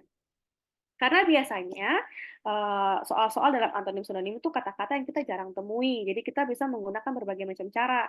Kita boleh pakai cara-cara yang tadi saya bilang, kita boleh tuh memilih antara positif negatif word, atau kita boleh mengeliminasi kata-kata yang dia tuh kira-kira punya makna yang sama, atau kita boleh menggunakan kata-kata serapan, kalau kita tahu, dan lain-lain macam-macam.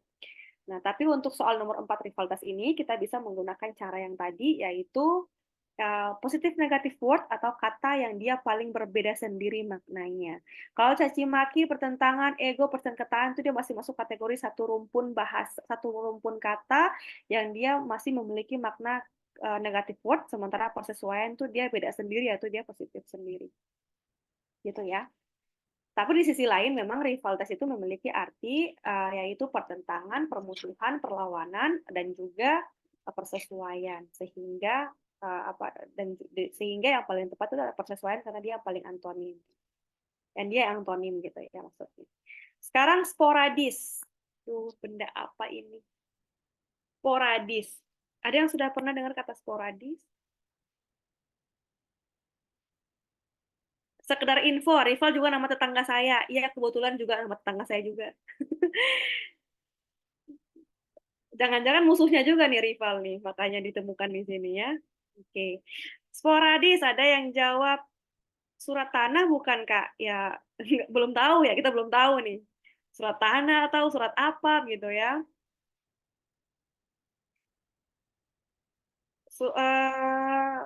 Di sini sporadis, kalau tidak salah itu sering atau teratur, Kak. Kalau tidak salah kan ya, tapi kalau salah gimana? Oke. Ini jawabannya ada C, ada E, ada B, ada A, macam-macam ya. Di sini yang paling beda E, Kak. Menurut kamu kan ya. Oke, sekarang sporadis. Ada jarang, ada sering, kadang-kadang, pernah, tak pernah. Di sini kira-kira kita pakai tips yang mana nih? Dari sekian banyak tips yang sudah saya bagikan tadi, kalian boleh pilih yang mana aja. Karena kita menggunakan berbagai macam cara menuju Roma. Jadi yang pertama, mari kita gunakan cara yang pertama, jarang, sering. Jarang dan sering ini dua kata yang berbeda ya, sudah pasti tidak sama, tidak mirip. Jarang, sering, kadang-kadang, pernah, tak pernah. Pernah dan tak pernah, ini luar biasa, sangat berantonim sekali. Kadang-kadang, oke. Jarang, sering, kadang-kadang, pernah, tak pernah. Oke. Mari kita eliminasi kata per kata karena di sini banyak yang jawab. Ada yang jawab B, ada yang jawab D, ada yang jawab. Oke, ada yang Santi Paila. Santi Paila bilang jarang-jarang itu sama dengan mirip kadang-kadang. Nadi bilang sering maybe. Oke, ada juga yang bilang B atau D ya. Tolong ya jawab satu saja, nggak boleh jawab dua ya. Jess, tolong Jess harus konsisten. Jadi di sini jarang, sering, kadang-kadang, pernah, tak pernah. Mari kita eliminasi satu persatu. Tak pernah, berarti tidak sama sekali ya. Oke. Pernah, eh, pernah itu berarti terjadi, tapi hampir jarang sekali. Jadi berarti pernah ini tuh dia mirip-mirip dengan kata jarang. Yaitu A dan D itu sama. Berarti kita langsung skip saja. Lalu sering tidak masuk kelompoknya ya. Eh, C, oke masih dalam kelompok A dan D karena kadang-kadang dan jarang dan pernah itu satu kata atau itu tiga kata yang dia masih punya makna yang serumpun, yang setara. Sesuatu yang jarang itu sama dengan sesuatu yang kadang-kadang. Itu sama dengan kita bilang pernah. Pernah kan berarti pernah terjadi tapi mungkin sekali, dua kali gitu. Jarang gitu. Jadi itu pernah. Tak pernah apalagi ya. Di sini sering. Sering ini ya oke. Jadi jarang, kadang-kadang, pernah, tak pernah. Yang paling berbeda itu cuma sering dan tak pernah gitu ya. Karena jarang, kadang-kadang dan pernah itu punya makna yang mirip. Berarti kita langsung skip aja nih, tinggal dua nih. Tinggal sering sama tak pernah. Nah, sering sama tak pernah teman-teman. Karena kalau kita perkecil lagi, yang paling mendekati dengan kelompok satu tadi yang kelompoknya si jarang, kadang-kadang, dan pernah, sementara sering ini tuh adalah yang paling terjadi terus-menerus, berarti dia berkebalikan dengan tak pernah. Jadi kita boleh pilih salah satu. Jawabannya di sini yang paling tepat adalah sering.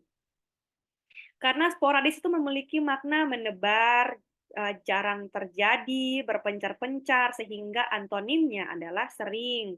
Atau sesuatu yang iya, B itu.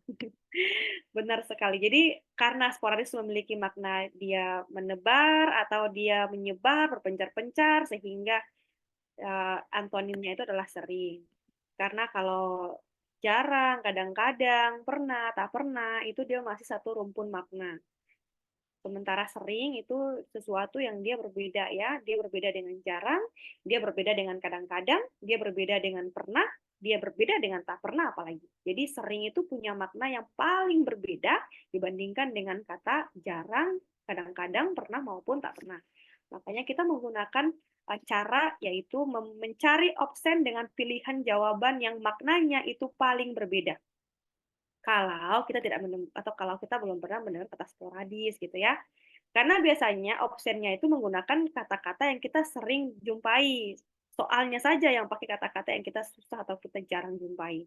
Makanya kita memberikan tips-tips itu di bagian optionnya. Untuk antonim dan juga sinonim. Dia masih mirip-mirip ya, teman-teman. Oke, kita move to pilihan jawaban selanjutnya, yaitu di sini ada equivokal. Apakah ini berkaitan dengan tips-tips yang tadi atau kita masih punya tips yang lain? Equivokal di sini ada, oke kita bisa lihat di sini ada omong kosong, ada absurd, ada pengecualian, ada mustahil, dan ada meyakinkan. Kita boleh menggunakan banyak-banyak tips apa aja, ada yang sudah jawab. Equivokal, equivalen, gimana ya? Ada yang jawab A, ada yang jawab D, ada yang jawab E. Menurut Randy Saputra, katanya E karena beda. Menurut Randy ya. Menurut siapa lagi nih? Jawabannya katanya D, mustahil. Iya. Ada yang jawabnya, oke, A. Oke. Pokoknya tergantung pilihan jawaban masing-masing. Boleh kasih alasan dan boleh kasih kenapa kan menjawab itu di situ, tidak masalah, kita saling berdiskusi. Belum kutemukan jawabannya, Kak. Ya, mari kita menemukan bersama, Indri. Indri belum menemukan jawaban. Kalau equivokal, kalau nggak salah, meragukan.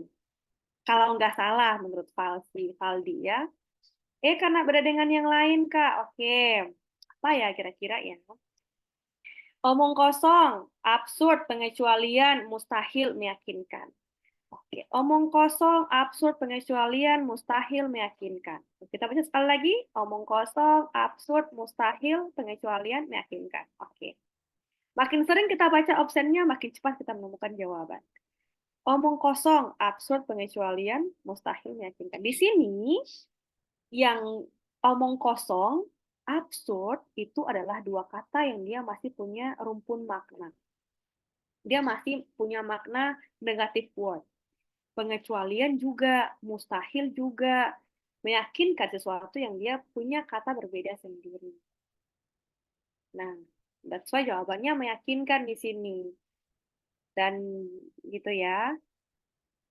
Karena equivokal itu memiliki makna samar-samar, kurang tegas, tidak meyakinkan, sehingga antonimnya adalah meyakinkan. Itu bagi yang sudah tahu katanya, tapi kalau yang belum pernah mendengar kata equivokal, teman-teman bisa menggunakan cara-cara yang lain, yaitu yang kayak tadi. Kita memilah nih, negative word sama positive word. Biasanya itu dia di sinonim antonim itu dia akan dikelompokkan. Jadi kelompok kata yang dia kira-kira satu makna itu akan dikelompokkan. Jadi satu makna di sini itu kan omong kosong dan absurd, pengecualian dan mustahil itu memang tidak satu makna tapi dia satu rumpun maksud, yaitu sama-sama dia masuk dalam kategori kata-kata negative word tadi. Gitu ya. Sehingga hmm, kenapa muncul tiba-tiba garis kuning ya? Sehingga ya itu tadi, makanya dia jawabannya adalah kita langsung eliminasi, sehingga di sini jawabannya adalah meyakinkan. Oke, itu adalah LKI vokal ya. Jadi ada banyak cara, teman-teman boleh menggunakan cara apa saja untuk ini. Oke, ini tinggal tips-tipsnya saja teman-teman. Uh, Sampai di sini kayak saya kembalikan ke moderator. Mungkin untuk kalau ada yang mau tanya-tanya, silahkan. Ini yang terakhir tinggal tipsnya saja, teman-teman boleh baca atau nanti kita bisa saling menjelaskan. Thank you. Saya kembalikan ke Kak Vivin. Oke, baik Kak Asriani. Mungkin ini kita buka sesi tanya jawab ya Kak. Karena Oke, waktunya juga udah mau jam 10 ya kalau di Ternate. ya, ya benar-benar. Jadi kita buka sesi tanya jawab buat teman-teman yang ini mau bertanya. Ini ya, ini apa, raise hand. Ya, boleh raise hand, silahkan. Raise hand supaya ini bisa open mic atau bisa ini di kolom chat ketiknya. Ya, boleh. Kalau di kolom komentar ini apa ya? Keren banget kakak tutor. Ada yang komen gitu Kak. Oh ya, Masya Allah, tabarakallah. Ini kalau TikTok kayak sudah dapat singa kayaknya ya. Iya ya, kayak sudah dapat gift Iya besar nih ini. kayaknya. Oh, thank you. Ada yang mau tanya-tanya? Silahkan. Yang bagi yang mau bertanya, sangat amat jelas. Wah, terima kasih. Semoga bisa membantu ya. Ada yang raise hand Kak. Dipersilakan Oh, ya silahkan, pertanyaan. silahkan. Kak Indri, Kak silahkan. Indri, silahkan. Silahkan, Kak Indri. Yang mau bertanya, silahkan. Atau Kak Indri punya Halo soal Kak lain Indri. yang mau dibahas, silahkan. Halo Kak Indri, sudah bisa ini ya open mic Halo, Kak di Indri. Di chat aja Kak, soalnya di sini berisik sekali. oh Oh di iya, chat ya. boleh. Boleh boleh. Boleh. Kak Indri Hmm, tanya apa ya di chat aja Kak. mana chatnya Ada Kak ini Indri? Kak Randy juga. Kita ke Kak Randy dulu ya mungkin Kak. Oh iya, boleh. Boleh, boleh. Tapi Sambil Kak tunggu Indri Kak sambil chat Indri. aja biar kita tunggu chatnya Kak Indri. Iya, sambil tunggu Kak Indri kita ke Kak Randy dulu. Halo Kak Randy. Halo Kak Randy. Mana Kak Randy? Sudah di unmute ya Kak Randy-nya? Yes. Kayaknya masih Boleh di mute ya. ini ya.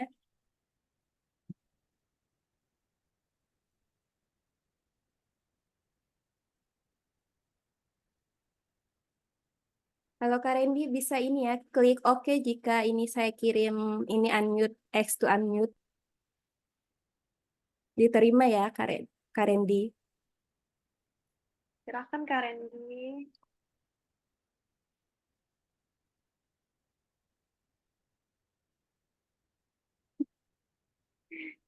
Kayaknya sinyal ini di Kak Randy ya, nggak diterima ini.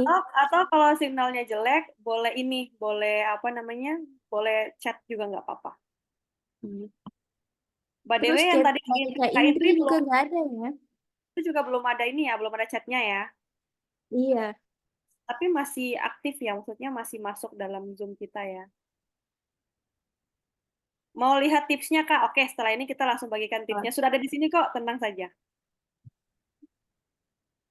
Oh ya, tadi Ya, ada yang tanya, minta ini ya materinya. Nanti kita bakal kirim ke Tes, grup tes, tes, WhatsApp ya, teman-teman. ini. tes, tes. Oke, Tes, tes halo. silahkan Kak Randy. Ya Kak, terima kasih atas kesempatannya Kak. Jadi beberapa hari lalu saya sempat download, langsung saja ya Kak bertanya Kak ya. Ya, langsung aja pertanyaannya. Saya download bank soal dan ada beberapa soal yang opsennya itu nggak hanya satu kata Kak. Ada beberapa kata kayak misalkan ini saya baca ada soal kulminasi dan di situ disuruh untuk mencari sinonimnya. Dan di opsen-opsennya itu nggak seperti yang kebanyakan. Karena kebanyakan kan cuma satu kata ya. Dan di sini tuh ada sampai 4 atau 3 kata di opsen-opsennya. Itu tipsnya gimana ya, Kak? Kalau misalkan kita belum tahu artinya. Terima kasih, Kak. Oke. Kalau misalnya sebenarnya kan yang bikin soal ini tuh ada banyak banyak pengecohnya ya, Kak Randy ya. Jadi sebenarnya kalau misalnya Kak Randy, kita kan belum tahu tadi Kak Randy menemukan kata apa dalam bank soal itu. Tapi kalau misalnya ada kata yang mungkin menurut Kak Randy itu eh, apa namanya pilihan-pilihannya lebih dari satu tadi ya Kak Randy ya, atau apa jawabannya lebih dari satu gitu maksudnya, yang kira-kira mirip begitu. Itu berarti yang pertama adalah kita harus memilih yang paling tepat karena biasanya itu mereka menaruh jawabannya itu memang yang benar-benar tapi itu pasti ada yang paling tepat salah satunya. Nah, biasanya untuk soal-soal seperti itu tuh soal-soal yang memang cukup rumit makanya itu dia tuh punya beberapa beberapa referensi. Biasanya tuh itu termasuk kategori kata-kata yang dia masuk kategori kata-kata serapan. Kayak tadi tuh contoh saya kembalikan benar ya. Saya pindahkan ke belakang dulu. Tadi ada satu satu contoh di sini eh, yang kira-kira paling yang bisa kita jadikan sebagai contoh ya. Kayaknya di sinonim ya kalau nggak salah ya. Mungkin dia akan mirip-mirip seperti ini Karen di tipsnya. Nah ini. Misalnya kata proteksi, meskipun yang saya pilih di sini tuh kata yang paling mudah kita pahami, yaitu kata proteksi, tapi pilihan jawabannya itu tuh mirip-mirip Kak Randy. Jadi ada pengawalan, perlindungan, pengawasan, penjagaan, pengamanan. Ini tuh protect itu dia punya arti itu yang mirip-mirip di sini. Pengawalan bisa diartikan mengawal masuk, melindungi masuk, mengawasin masuk, penjagaan masuk, bahkan juga pengamanan juga masuk. Karena biasanya kalau kita memprotek sesuatu, kita pasti butuh keamanan gitu. Tapi di sini karena kita menggunakan tips atau cara penyelesaian soal yang satu ini, itu dia menggunakan cara apa namanya memaknai kata serapan. Karena proteksi ini itu adalah kata serapan dari bahasa Inggris yang artinya perlindungan, sehingga dia tidak punya pilihan lain yang paling tepat selain kata perlindungan. Makanya meskipun kata-kata yang lain tuh dia masih punya makna yang serupa, mirip maupun dia bisa bisa kita kategorikan bahwa itu sama, tapi tetap yang paling tepat itu perlindungan karena dia adalah kata serapan. Dan biasanya soal-soal seperti ini tuh itu menggunakan kata-kata yang memang ini masuk kategori soal yang cukup sulit untuk sinonim maupun antonim karena dia butuh kita mengetahui sumber sumber atau kata kata sumber dari kata proteksi itu. Jadi kalau kata proteksi ini kan kata sumbernya kan dari bahasa Inggris yang artinya protect, yang kita pinjam atau kita serap dari bahasa Inggris sehingga kita perlu menemukan peranan kata yang tepat dari bahasa Inggris ke bahasa Indonesia. Nah, sementara kalau kita menggunakan cara-cara yang tadi yang saya kasih tips-tips untuk soal-soal yang lain, yaitu kita mau menghilangkan atau kita mengeliminasi apa namanya pilihan-pilihan opsen yang kira-kira mirip maknanya itu di sini mirip semua gitu dan kita tidak bisa menggunakan cara itu untuk soal yang ini gitu ya dan mungkin itu akan mirip kasusnya sama dengan soal atau bank soal yang kalian ditemukan tadi jadi kalau misalnya soal-soal tertentu itu memang biasanya tuh dia punya berbagai macam cara penyelesaian Kak Randy. Jadi ada juga yang kita memang itu karena kata serapan sehingga sudah paten jawabannya seperti itu atau kalau tidak sama sekali kita temukan kita mungkin bisa menggunakan cara-cara yang lain seperti kita membunyikan supaya dia mungkin punya bunyi yang kira-kira boleh atau kira-kira kita bisa mengeliminasi satu persatu gitu. Tapi tidak semua cara itu bisa diberlakukan untuk semua soal gitu. Jadi setiap soal tuh punya cara penyelesaiannya masing-masing gitu, Karendi ya.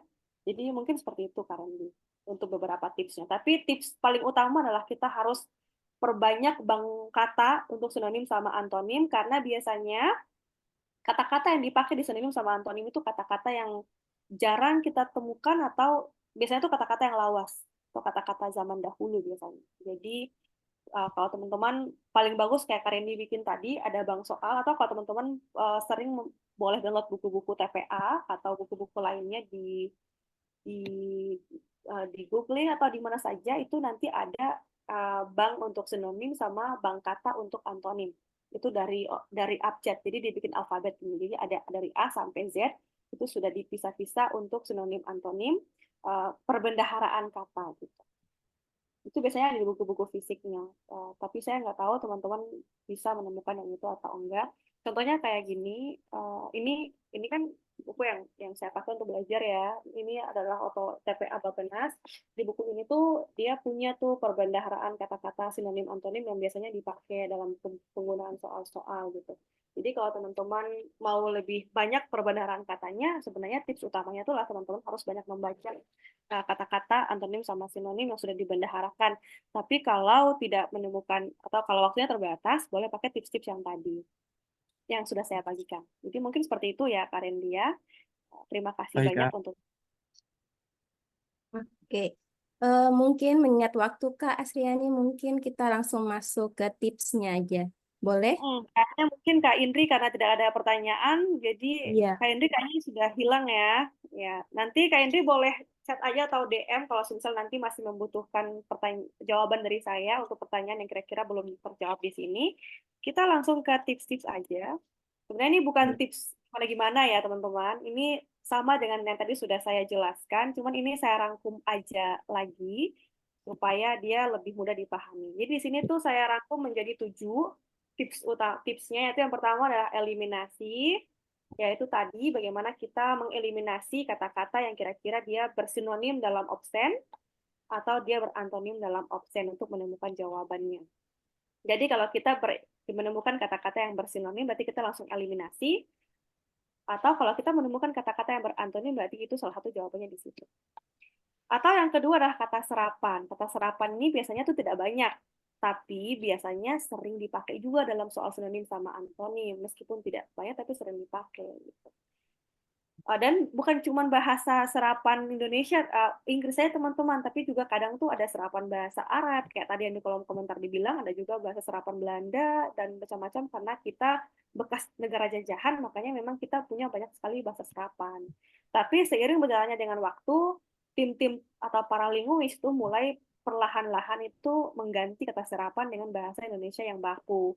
Misalnya seperti kata luring, kata daring, yang dulunya kita belum punya, itu makin ke sini kita makin berkembang sehingga kata-katanya tuh mulai ada perbendaharaan yang baku, yaitu dulu kalau kita masih pakai online sama offline, sekarang kita sudah punya itu luring sama daring. Bahkan kita sudah punya kata untuk gawai untuk menggantikan gadget dan macam-macam kata-kata yang lainnya. Gitu ya teman-teman. Saking banyaknya perbendaharaan kata bahasa Indonesia, bahkan sampai bahasa Indonesia pun kita sudah masuk dalam bahasa yang resmi dipakai di UNESCO. Jadi saya cukup bangga sebagai orang Indonesia ya, meskipun banyak sekali bahasa serapan, tapi kita sudah bisa menemukan kata-kata dalam bahasa Indonesia yang punya kita sendiri. Next adalah terjemahan. Teman-teman boleh menerjemahkan kalau semisal kata itu adalah kata-kata yang kayak tadi, misalnya kayak kata mistik atau kata-kata apa gitu ya. Baterai mulai habis ya. Kayak gitu. Lalu ada juga coordinates vocabulary ini yang paling sering banget muncul di soal-soal antonim maupun sinonim, yaitu kata serumpun. Kata serumpun ini itu dia bisa memiliki jenis macam-macam. Ada yang bunyinya yang serumpun, atau bunyi yang mirip-mirip, atau maknanya yang mirip-mirip, atau hubungannya yang mirip-mirip. Bukan hubungan yang gimana-gimana ya teman-teman, tapi ini hubungan kata. Tolong ya jangan dibawa ke tempat lain. Jadi ini disebut dengan coordinates vocabulary ya. Jadi dalam istilah linguistik itu memang ada banyak sekali coordinates vocabulary atau kata serumpun. Biasanya itu tuh yang paling berhubungan. Kalau dalam paling sering itu kita temukan dalam bahasa daerah, tapi bahasa Indonesia paling banyak juga. Gitu. Lalu ada apa namanya hubungan bunyi. Nah, hubungan bunyi itu yang kayak tadi ada hubungan bunyi antara kata dalam soal dengan hubungan bunyi dengan kata yang ada dalam pilihan jawaban. Jadi kalau dia saling berhubungan bunyi itu biasanya tuh jawabannya yang itu gitu. Jadi dia langsung sangat runcing ya, dia langsung menemukan jawabannya. Untuk tips yang nomor 5. Sementara tips yang nomor 6 itu pemilihan suku kata tuh yang kayak tadi. Kayak kita pisah suku kata dari kata mistifikasi, kita pisah menjadi mistik, baru kita menemukan jawabannya. Atau kata-kata yang lain kayak kita pilah-pilah suku katanya supaya kita bisa menemukan jawabannya. Ya. Jadi pemilihan suku kata ini penting sekali untuk kita menjawab soal-soal dalam antonim maupun sinonim. Dan tips yang paling utama sebenarnya nomor 1, tapi saya pisahkan ke nomor 7 karena memang susah. Jadi anggap saja ini adalah tips yang terakhir, yaitu tolong perbanyak latihan, karena biar bagaimanapun tidak ada cara lain selain latihan. Karena apalagi sinonim sama antonim itu tidak ada cara lain selain latihan, belajar, bahkan menghafal. Seperti itu. Jadi teman-teman, selamat berlatih. Mari sama-sama kita belajar. Nanti kalau ada yang mungkin hal-hal atau pelajaran lain yang belum dipahami, selagi saya ada dan masih hidup, insya Allah kita boleh saling bertanya, boleh di DM atau di chat aja ke teman-teman Mata Garuda, kita bisa saling berdiskusi. Oke, thank you. Saya kembalikan ke Kak Vivin. Baik, oke, terima kasih Kak Asriani dan juga teman-teman yang masih ini ya semangat untuk mengikuti pelatihan di hari terakhir. Dan ini ya Kak, mungkin sebelum mengingat waktu, sebelum kita tutup, mungkin Kak Asriani boleh sampaikan semangat atau closing statement buat teman-teman. Iya, tidak banyak sih sebenarnya Kak Vivin, tapi dari saya adalah satu yang saya yakini selama ini adalah teman-teman jangan pernah menunda apapun ya. Jadi kalau misalnya teman-teman punya waktu hari ini 5 menit untuk belajar, gunakan 5 menit untuk belajar. Karena belum tentu 5 menit itu sama dengan 5 menit besoknya. Jadi pokoknya jangan pernah menunda-nunda apa yang sudah kalian niatkan di hari ini, karena yang besok itu beda lagi. Itu sudah beda situasi, beda jadwal, beda agenda, dan beda materi. Kalau bisa, meskipun satu kata yang kalian hafal di hari ini, tetap itu bagikan untuk hari ini punya, jangan dipindahkan ke besok. Pokoknya jangan tunda-tunda lah intinya. Itu aja sih, Kak Vivin. Untuk tips yang lain nggak ada, karena ini berkaitan dengan bagaimana kita berlatih lebih sering.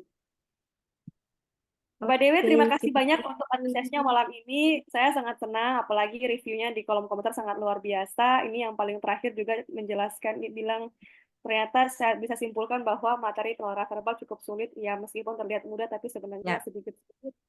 Tapi akan menjadi mudah kalau teman-teman banyak berlatih. Jadi jangan berpikir ya sulit, betul. pokoknya cintai dulu, sukai dulu, akan jadi gampang.